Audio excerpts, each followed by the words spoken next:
주일 예배에 참석하신 여러분들을 주님의 이름으로 환영하고 축복합니다. 오늘은 그 순서상 요한복음 이제 초반부 말씀을 이제 볼 텐데요. 그 중에서도 이 4장 말씀 가운데 하나님께서 원하시는 예배가 뭔가 이 부분을 살펴보고자 합니다. 예수님께서 이 유대 땅에서 여러분 이스라엘 하면 세 부분을 기억하시라고 그랬어요. 남쪽을 유대 땅이라 그러고 중간은 사마리아 땅, 제 위쪽은 갈릴리 땅 이렇게 되어 있는데 지금 예수님께서 밑에 남쪽에서 북쪽으로 지금 올라가시는데 가려면 갈릴리 땅을 밟아야 되는 거예요. 보통은 그 밟지 않습니다. 보통은 그 사람들을 이 남유대 사람들이 이 가운데 사는 사마리아 사람들을 우습게 생각하고 우습 정도가 아니라 강아지처럼 생각해. 동물 이렇게 듣는 강아지는 조금 그럴 테지만 그러니까 그 정도로 그 정도 이렇게 생각하는데 예수님께서는 거기를 통과해서 가겠다 이렇게 하시는 거예요. 그러니까 주님은 그냥 부딪히시는 거예요. 왜요? 거기도 복음이 전해져야 할 땅이기 때문에 우리들이 거부해야 될 사람은 없습니다. 다 주님이 우리에게 허락해 준 사람이고 그분이 어려우면 어려울수록요 더 큰 사명이 우리에게 있는 거예요. 그래서 주님은 그 땅을 가는데 거기에 이제 수가라는 동네로 들어가셨어요. 네, 이제 거기에 이제 제자들은 이제 먹을 거 식사를 준비하러 이제 찾으러 이제 나갔고요. 예수님이 이제 거기에 앉아 계시는데 사마리아 여자가 물을 이렇게 길러 우물에 나온 것이죠. 그럴 때 그 주님께서 그 여인에게 기다렸다는 듯이 나에게도 좀 물을 좀 주십시오. 그러니까 그 사마리아 여자가 뭐라고 말하냐면 당신은 유대 사람인데 언어나 모습이나 뭐 옷 입는 거나 이렇게 보니까 유대 사람인 게 분명한데 어떻게 사마리아 여자인 나에게 물을 달라고 하십니까? 왜 그래요? 유대 사람은 사마리아 사람과 상종, 즉 이렇게 말을 섞질 않아요. 서로 이제 이 원수의 원수. 그 정도 지난 이제 2주 전인가 이제 설교 때 말씀을 드렸잖아요. 부활절 전주에 그 정도로 이 사람들은 이 관계가 정말 안 좋은데 거기 남자가 또 여자한테 또 물을 달라 그러니까 놀라는 거죠. 그럴 때 이제 주님께서 이제 쭉 얘기하는 거예요. 당신이 내가 누군지 알았다면 이런 말을 안 할 건데 내가 주는 물을 먹는 사람은 영원히 목마르지 않을 겁니다. 그러니까 또 이 여자는 물 길러 오는 것도 귀찮고 힘든데 그리고 또 자기 동네에서 이 처지가 있기 때문에 이 대낮에 물 길러 온다는 것이 쉽지 않은데 사람의 눈길을 피해서 우리가 아는 것처럼 남편이 5이 있을 정도라 하잖아요. 그러니까 그런 상황 가운데 오는 것도 힘든데 물을 내게 주십시오. 그러니까 갑자기 거기다 대는 말이 주님께서 이제 내가 주는 물을 마시는 사람은 영원히 목마르지 아니할 것이다. 내가 주는 물은 그 속에서 영생에 이르게 하는 샘물이 날 것이다. 그런데 주님께서 거기다 대고 물을 달라고 하면 그건 당신에게는 아닙니다. 뭐 이래야 되는데 갑자기 가서 내 남편을 불러오라. 그러면 주겠다는 건지 뭔지 모르지만 불러오라. 그러니까 그 여자가 그러잖아요. 나는 남편이 없습니다. 그러니까 예수님이 그건 맞다. 당신 남편이 5이 있는데 지금은 없다. 그러니까 자기 뭘 아는 사람도 아닌데 자기의 아픈 과거도 알고 자기의 상황을 아니까 이 여자가 선생님 내가 보니까 당신은 예언자입니다. 지금 이 상황이 쭉 나오고 그 다음에 이제 오늘 본문이 나오는 거예요. 그런 상황을 여러분이 이해하시면 그러면서 예수님의 말씀을 이렇게 듣다 보니까 이 여자가 이 앞에 지금 말하고 있는 이 남자가 이 예수라는 분이 보통 사람은 아닌 것 같아요. 그러면서 기회가 지금 오래 있을 것 같지 않으니까 자기가 그동안 궁금했던 것을 지금 질문하는 거예요. 정말 그게 뭐냐면 20절이에요. 우리 조상들은 이 산에서, 이 산이라고 하는 것은 사마리아 땅에 있는, 그 다음에 신령한 산이라고 하는 그리심 산이에요. 이곳이 하나님이 계신 곳이다. 그러니까 이곳에서 예배를 드리면 하나님의 은혜가 내린다. 그렇게 우리가 배우고 또 그런 가르침이 있고 해서 이곳에서 예배를 드리고 있는데, 선생님네 사람들은, 즉 남쪽 사람들이에요. 유대 사람들은 거기서 예배 백날 드려야 아무런 소용이 없다. 그건 안 된다. 진짜 예배 장소는 어디냐면 예루살렘에 있다. 이렇게 얘기를 합니다. 그러니까 이게 늘 고민이었던 거예요. 어느 장소에서 드려야, 즉 어느 교회, 어느 예배당을 찾아가야 내가 진짜 하나님께 예배 드린 걸까? 이게 관심이 있고 이게 늘 궁금했었는데, 지금 바로 앞에 나타난, 야, 드디어 하나님이 응답하셨나? 내가 이 문제 갖고 정말 고민하면서 기도했더니 드디어 하나님의 사람을 보내주셔서 이걸 해결해 주시려고 하시나 하면서 그 질문을 한 거예요. 어디서 예배 드리는 것이 맞습니까? 이 질문을 하는데, 그때 주님께서 하시는 말씀이, 여자여 내 말을 믿어라. 그러니까 지금 하는 말 잘 들으라는 거예요. 너희가 아버지께 이 산에서 예배 드려야 한다거나, 이 산이라는 것은 아까 그 사마리아 사람들이 생각하고 있는 이 그리심산, 이 땅, 이곳, 그곳에서 예배 드려야 한다거나, 아니면 남쪽 사람들이 말하는 예루살렘에서 예배 드려야 한다거나, 이게 아니라 그걸 하지 않을 때가 올 것이다. 그러니까 장소가 중요하지 않음을 이제 깨달을 때가 올 것이다. 그 말씀을 하는 거예요. 그러면서 이어지는 게, 너희가 알지 못하는 것을 예배하고 우리는 우리 아는 분을 예배한다. 구원은 유대 사람에게서 나기 때문이다.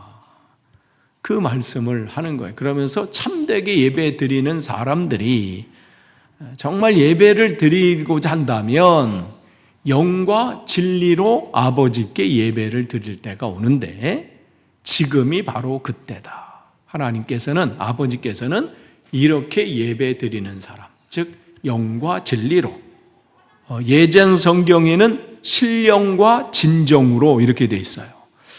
그러니까 우리 그 단어에 익숙해져 있어요. 신령과 진정으로. 그러니까 그렇게 하면 마음이 좀 약간 이렇게 조금 이렇게 좀 그런 것 같은데, 영과 진리로, 그러니까 약간 가벼운짓한 느낌이 들어요. 우리가 신령과 막 신자에다 힘을 주잖아요. 신령과 진정으로. 근데 영과 진리로 그러면, 근데 결국은 똑같은 단어인데 단어를 뭘 쓰냐 이건데, 푸뉴마, 이게 영, 그게 신령. 우리는 신자가 들어가고 대자 들어간 게 참 많아요. 신령, 신비로운 거. 우리 조그만 다리도 다 대교잖아요. 무슨 대교? 제가 여주에 있을 때 여주 대교. 다 대교야. 우리는 조그만 소교는 없어. 중교, 소교는 없고 다 큰 대자 써가지고, 그래야 뭐 복찬 뭐 이런 게 있는지 몰라도 영과 진리로, 즉 하나님 앞에 그렇게 드리는 사람, 그 예배를 받으시는데 그때가 바로 지금이다, 이렇게 말씀을 하세요. 그러면서 4장 24절에 하나님은 영이십니다. 그러므로 하나님께 예배 드리는 사람은 영과 진리로 예배를 드려야 합니다. 그러면 영은 뭐고 진리는 뭘까? 이걸 알아야 이걸로 예배를 드리라고 하니까, 성경에서 간단히 말하면 진리는 예수 그리스도를 말합니다. 그래서 요한복음 8장 32절에서도 진리를 당신이 알면 그 진리가 당신을 자유롭게 합니다. 우리가 주님을 알지 못했을 때는 세상의 것으로 올가매져가지고요, 힘겨운 삶을 살았어요. 제가 여주에서도 목회할 때 그 여주 감매교회가 거기 곽씨 문중이거든요. 곽씨 분들만 사셔요. 거기는 다 그 성씨를 가지신 분들, 그리고 여자분들은 다 외부에서 이렇게 시집 오신 분들. 그래서 그분들 처음에 이름은 그냥 이름으로 안 불렀어요. 무슨 넘바떼, 어디, 그러니까 넘바지가 대전에서 이게 시집 오신 분. 그러니까 이름은 없어. 그냥 동네 이름에 그냥 댁으로 붙였어. 어느 댁 사람. 남자들은 다 곽이에요, 곽. 근데 교회 분들 보면 초등학생이 있는데 50대 신분이 여기가 이제 학년로 따지면 어른이야. 초등학생이. 그러니까 아저씨라고 불러. 아니, 초등학생한테. 그러니까 그런 분인데 거기 그렇게 돼 있는데요. 그 우상에 대한 그게 굉장히 강해요. 그러니까 신앙생활 하는 걸 굉장히 두려워해요, 예수님. 왜냐하면 종교를 바꾸는 건 신을 바꿔야 되잖아요. 그러니까 바꿨다가 괜히 내가 그동안 의지했던 그 신들한테 이 큰 어려움을 당하면 어떻게 되라는 두려움들이 있어요. 그래서 집 앞에 가시나무 같은 걸 이렇게 걸어 놔요. 문 앞에. 문 딱 들어오는 위에 한 분이 이제 신앙생활 하기로 이제 내가 한번 신앙생활 해보겠습니다 하는 그 어르신이 그래서 그 교회 그 집에 갔는데 그 문 위에 가시가 저게 뭐냐고 여쭤봤더니 저게 붙여놔야 귀신이 들어올 때 저 가시나무 때문에 찔려서 못 들어온다는 거죠. 예수 믿기로 하면서도 그걸 못 버리시는 굉장히 한참 동안 고민하셨어. 저거 빼놨다가 귀신이 오면 어떻게 해야지? 그러한 마음. 우리가 보면 아무것도 아닌 것처럼 생각하지만 그분에게는 굉장한 거예요. 어느 분은 가위를 또 이렇게 매달아 놓으신 분도 있어요. 이렇게. 그걸 매달아 놓고 검은색 큰 가위 있잖아요. 이렇게 손잡이는 검은색이고 긴 거. 그게 이렇게 매달아 놓으면 뭐 이렇게 다 자른다고, 아군들을 다 자른다고. 그러다 다친 경우 많대요. 왜냐면 그게 떨어져가지고. 그럼에도 불구하고, 어느 분은 베개를 못 밟으셔. 손자가 어떻게 하다 막 뛰다가 베개를 보면 막 화를 내셔. 갑자기 그곳에 같이 저랑 얘기하다가. 왜 그러냐면, 그거 밟으면 복이 나갔는데, 그걸 밟았다고. 그러니까 모든 게 눌려 살고 거기 있는 거. 이거는 이것 때문에 그냥 늘 걱정, 염려, 불안. 예수님을 믿는다고 하면서도 베개의 신에 눌려 있어요. 가시에 눌려 있어요. 가위에 눌려 있어. 그러니까 이게 예수님을 진짜 만나지 못할 때 우리의 모습이에요. 그러니까 모든 게 걱정, 염려예요. 그러니까 삶의 모든 게 다 불안 요새. 제가 저렇게 해서 잘못되면 어떻게 되지? 저렇게 해서 잘못되면 어떻게 하지? 이러면 어떻게 하지? 모든 생각, 염려. 그러니까 이사도 마음대로 못 가. 왜 날짜 다 정해야 돼? 손 없는 날이라고 하잖아요. 재수 좋은 날. 이사 아무 데나 못 가요. 그 사람들은. 못도 함부로 못 박아요. 그게 있어요. 하여간 그게 잡혀있는 삶이거든요. 근데 진리를 알면, 예수 그리스도를 알면 그 예수 그리스도가 너희를 자유케 할 것이다. 저는 아무 데나 박아요. 아무 데나 막. 그러니까 제가 여기 와서 초창 2년 동안 5번 이사를 했대잖아요. 제가 한 거예요. 했대잖아가 아니라 했어요. 와서 3개월에 여기 있다가 3개월 만에 가고 막 이렇게. 가고 싶어서 간 게 아니라 주인분들이 가래. 이렇게 해서. 뭐 이렇게 해서 가게 했는데 만약 그 날짜 따졌다가는요, 못 갔을 거야. 날짜 따졌다가는. 그러니까 진리는 그거예요. 그럼 영은 뭐예요? 푸뉴마. 하나님을 뜻하죠. 하나님은 영이신 분이라는 것이죠. 그러니까 영으로 또 예수님으로 예배를 드리는다라고 하는 것은 무슨 예배 시간에 우리가 해서 예배라는 개념을 우리가 바꿀 필요 있어요. 뭐 종을 이렇게 딱딱 치면 예전에는 이렇게 여기 앞에 종들이 있어요. 그래서 3번 치면 그 3번은 성부, 성자, 성령 딱 치면서 이제 묵도하심으로, 그러니까 조용한 기도하심으로 예배를 시작하겠습니다.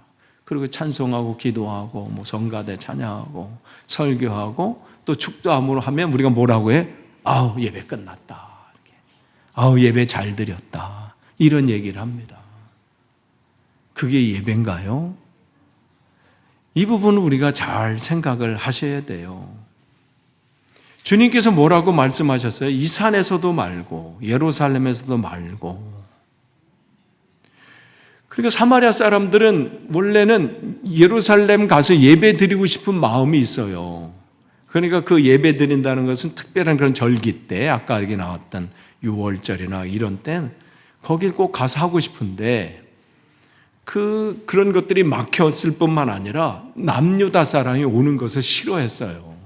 왜냐하면 저들은 아수르라고 하는 이 다른 나라와 저 여자들이 몸이 섞여서 거기서 난 혼혈족이기 때문에 저것들은 하나님의 주신 몸을 버려버린 사람이다 이렇게 생각해서 짐승처럼 생각했어요. 저기는 가까이 어쩔 수 없이 그 길을 통과하면요 그 자기 나라 유대 땅에 올 딱 그 입구에서 먼지를 막 다 털었어요. 혹시 그 땅에 먼지라도 들고 오면 안 되는 거야. 그 정도로 관계가 심각했습니다. 그러니까 장소에, 근데 그러면서도 늘 불안한 거는 우리가 여기서 예배 드리는 거, 이거 하나님이 기뻐하실까? 이 부분이었는데 지금 주님께서 말씀하시는 게 뭐냐면 어느 장소에서, 어느 곳에서 예식을 잘 해가지고 드리는 그게 예배가 아니라고 지금 말씀을 하시는 거죠. 그러니까 이 여인에게는 충격인 거예요. 그럼 내가 지금 하고 있던 것이 뭘까? 근데 주님은 말씀하시, 하나님은 영이시기 때문에 예배하는 사람은 영과 진리로 예배를 드리기를 원하신다. 그러면 예배의 개념이 바뀌어야 된다고 말씀을 하시는 거예요. 마태복음 2장 1절에 보면 2장 1절에서 2절 보면 첫 번째로 등장하는 경배라는 단어가 나와요. 헤롯 왕 때 예수께서 유대 베들레헴에서 나셨다. 그런데 동방으로부터 박사들이 와서 예루살렘에 와서 말하였다. 유대인으로 왕으로 나신 이가 어디에 계십니까? 우리가 동방에서 그의 별을 보고 그에게 경배하러 왔습니다. 이 경배라고 하는 것 프로스케네오라고 하는 헬라어인데 이 단어는 여기서는 경배라고 표현을 했지만 다른 곳에는 예배라고 표현을 했어요. 그러니까 지금 이 동방에서 온 이 동방 박사들이 뭐라고 하냐면 예수님이 태어나신 예수님을 내가 예배하러 왔습니다. 이 얘기를 하는 거예요.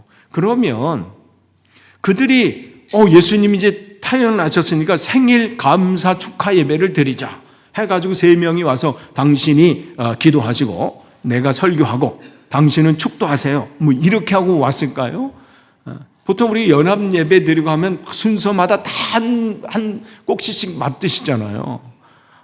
뭐 증경회장께서 축사하실 것이고 뭐 거기 상임총무 하여간 이름을 다 붙이잖아요. 뭐 상임총무 뭐 그다음에 그 관리총무 또 진행총무 뭐 왜냐면 그렇게 해줘야 그리고 또 한 파트씩 맞춰줘야 그래도 이게 또 잘 운영되니까. 그러면 이들도 동방박사가 오면서 3명 그래도 당신이 설교하시고 그래도 제일 연장자시니까 그래도 내가 사회를 보고 기도는 당신이 하시고 뭐 이렇게 나눠서 했을까요? 그 예배하러 왔습니다. 그러면 우리가 보통 예배하겠습니다. 그러면 그런 것을 우리가 딱 생각을 하잖아요. 누군가 와서 오늘 이 감사를 위해서 예배하러 왔습니다. 그러면 그런 예식들을 생각을 합니다.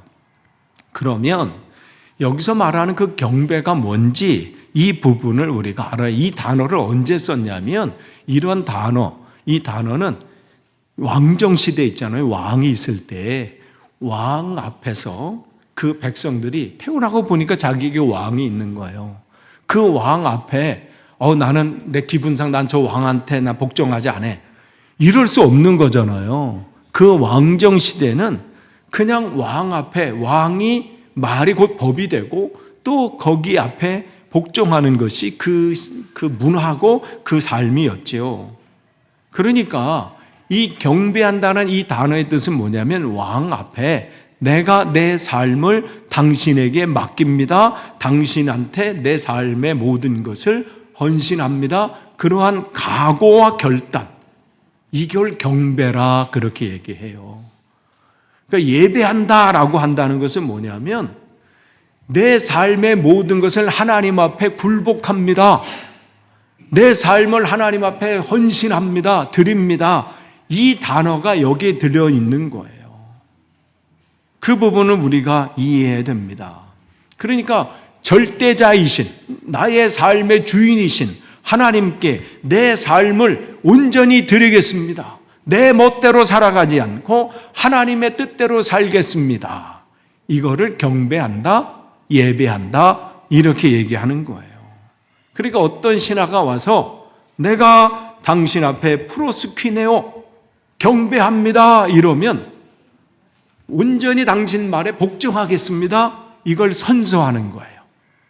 그러니까 내 계획도 있고 내가 목적하는 바도 있지만 왕이 나를 불러서 장군님 당신께서 이 전쟁에 나가셔야 되겠습니다 하면 저 가족 지금 휴가를 계획하고 있는데요. 저 그때 제 할 일이 이미 약속이 있는데 선약이 있는데 저 말고 딴 사람이 하면 안 될까요? 이런 게 아니고 내 계획도 있고 모든 상황도 있지만 왕이 그렇게 나가라고 하면 그것을 나가는 것, 그것을 경배라 이렇게 얘기하는 거예요. 그러니까 내가 주님을 경배합니다 찬양하면 예배합니다. 주님이 찾으시는 참 예배자 되기를 소망합니다. 그런 찬양을 한다면 그냥 주일날 예배 잘 지킬게요. 주일날 이제부터 주일날 안 빠지고 내가 예배하겠어. 이 얘기하는 게 아니라 하나님께서 가라 하시면 가고 멈추라 하시면 멈추겠습니다. 어디서? 내 삶 속에서. 그렇게 결단하는 찬송인 거예요. 그거는. 그 부분을 얘기하는 겁니다. 그러니까 그렇게 경배하는 자가 왕의 명령을 받아서 전쟁에 나갔어요? 그러면 그건 누가 보낸 거예요? 왕이 보낸 거죠. 그러니까 우리는 뭐예요? 우리는 다 누구예요? 하나님이 경배하는 자는 하나님이 다 보낸 자예요. 하나님께서 우리를 이 땅에 하나님을 경배하는 자로 이 땅에 세우신 것은 하나님의 말씀을 가지고 이 땅에 살고 하나님이 보낸 자로 서 있는 것이죠. 그렇기 때문에 넓은 의미에서 보면 우리 모두가 선교사예요. 저기 하나님의 부르심을 받아서 하나님이 보내신 곳에서 지금 선교 사역지에 사시는 그분도 선교사지만 그 기사들이 왕 기사들을 해서 당신 이제 나가서 전쟁에 싸우십시오. 이렇게 보내잖아요. 보내심을 받은 거잖아요. 그런 것처럼 우리 모두가 보내심을 받은 자예요. 그러면 예배한다, 경배한다는 것은 이 자리에서만 국한되는 게 아니라 월요일서부터 토요일까지. 그러니까 모든 날이 뭐라고 말씀드렸어요? 주일이에요. 근데 우리는 일요일 하는 거에 대해서 굉장히 불경스럽게 생각해요. 목사님이 주일이라고 안 하고 일요일이라고 한다고. 그러면서 썬데이는 그냥 썬데이라고 그래. 앞에 단어를 기니까 줄인 거예요. 그러니까 뒤에 일요일 주일이고요. 월요일 주일이고 화요일 주일이에요. 모든 날이 주님의 날입니다. 오늘만 주일이 아니에요. 일요일 주일, 월요일 주일. 근데 모든 날이 주일이니까 공통적인 건 빼고 그냥 일요일, 월요일, 화요일. 그러니까 크리스찬들에게는 모든 날이 주일이에요. 그러니까 우리가 주일을 지킨다? 그 얘기는 매일매일이 주님 앞에 예배자로 서는 거예요.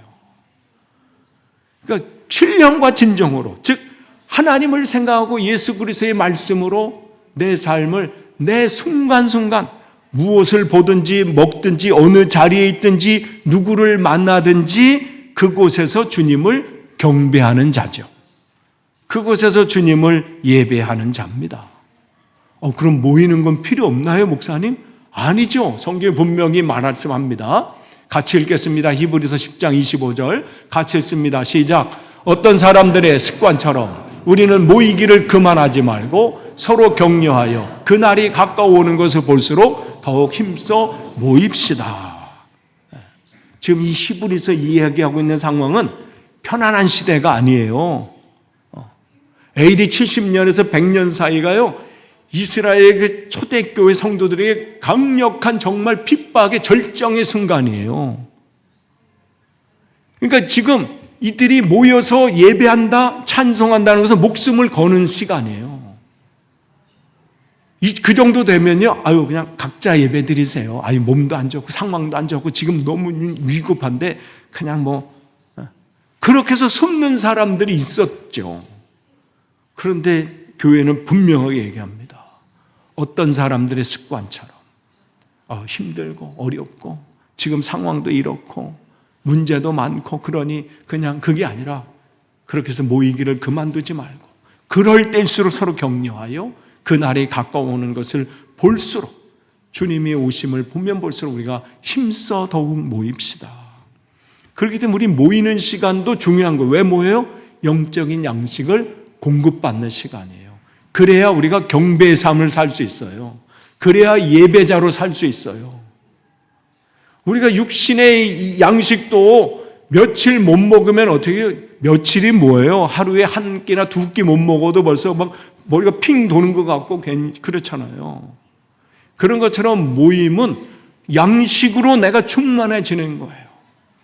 소그룹 모임도 마찬가지고 성경 공부도 마찬가지고 셀 모임도 마찬가지고 새벽 기도회든지 또 지금 요즘 성경 읽기 계속 하고 있잖아요. 하루에 몇 장씩 계속 올려서 읽었습니다 확인하고.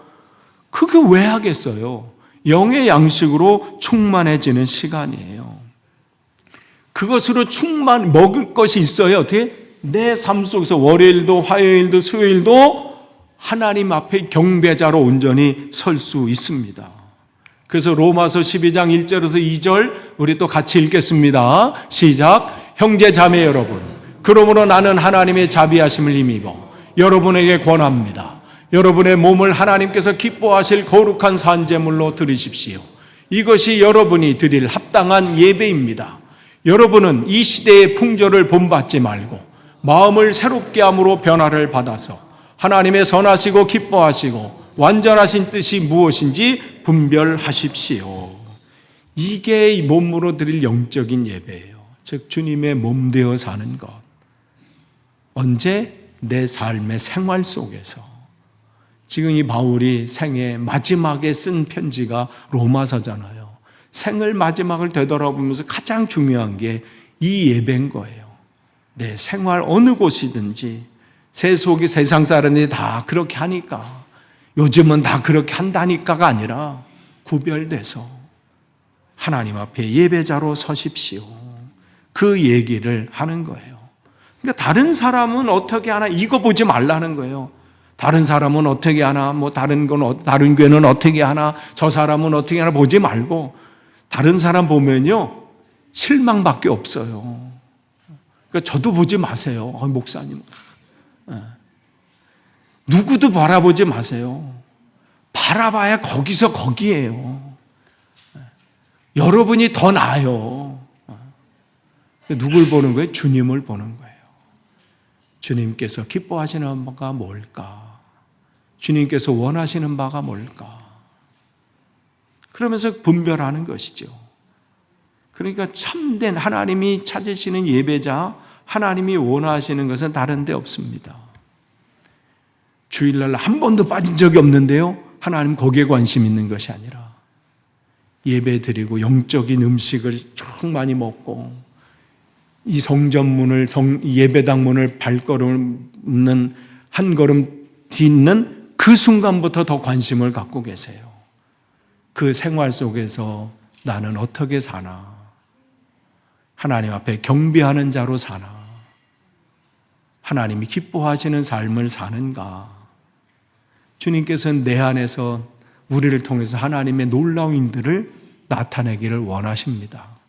저와 여러분이 이번 한 주간뿐만 아니라 주님 앞에 서는 그날까지 정말 생활이 예배가 되고 또한 그곳에서 하나님이 드러나시고 그러한 참된 예배자로 서시기를 간절히 축원합니다. 기도하겠습니다. 하나님 감사합니다. 온전한 예배자, 하나님이 원하시는 예배, 그것을 드리는 온전한 주님의 백성이 되도록 우리를 붙잡아 주옵소서. 예수님의 이름으로 기도합니다. 아멘.